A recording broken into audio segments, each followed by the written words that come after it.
Hello, this is Mark Wildman of Wildman Athletica, and today we are going to talk about the kettlebell floor high alternating press.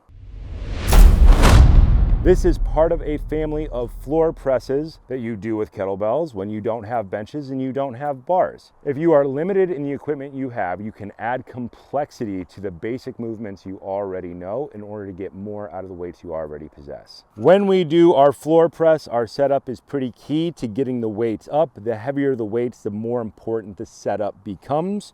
Let's get our kettlebells up on top of our legs. We are going to use our legs to lift the kettlebells up.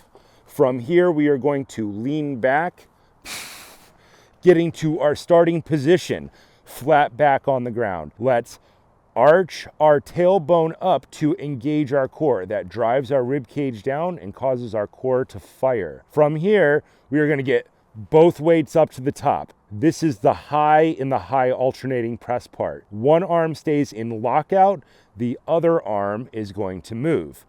Press. It stays in lockout, the other arm is going to move.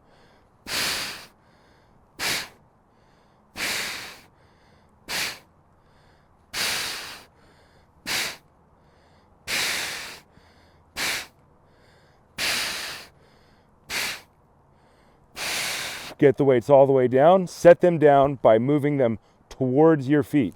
This is a generally safe way to set them down. Nothing weird is happening to your shoulder.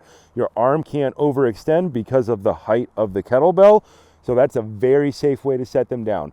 Avoid setting them down out to the sides. Consider that generally bad and don't do it. It's not great for you. The high press, starting from this high locked out position, has one move.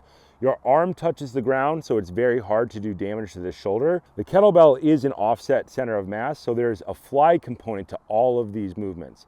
Because the kettlebell is trying to rotate your shoulder as you move it through these ranges of movement, you are fighting that rotation, which allows you to get a little bit more out of the same weight that you would get from, say, dumbbells, which are symmetrically loaded. The non-moving arm is in lockout, so it is under tension the entire time. This is a good chest developer for people who are not in a gym. As you press, the kettlebell is pulling your arm outside, you're pulling back. That is partially like a static fly. While the other arm moves, it goes up, it engages, the pec stays on, the other arm moves. We are building up greater and greater amounts of time under tension. This is directly related to things you see people do in the gym with dumbbells. There are dumbbell versions of this exercise. That's where I originally learned it. I learned this as a dumbbell lockout ball press. Because you don't have exercise balls everywhere you go and you don't have dumbbells everywhere, use the equipment you have. Kettlebells travel well. Adjustable kettlebells like this replace about $1,700 worth of gear in one package.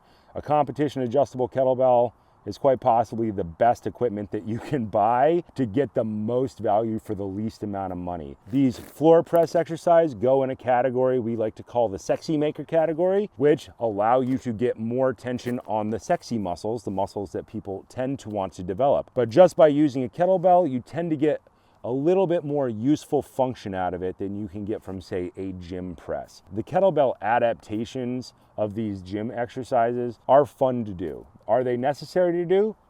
Depends on who you ask. Your fundamental 6 kettlebell exercises are your clean, your snatch, your swing, your press, your Turkish get up, and your squat. This is not quite like that. Think of this as a supplemental exercise that you would do after your kettlebell Turkish get up training. Your Turkish get up gets you all the way up off the ground. We have plenty of videos on that topic. Go look for them. This exercise could be done after your Turkish get up training in order for you to get more development in your upper body with very little economic output.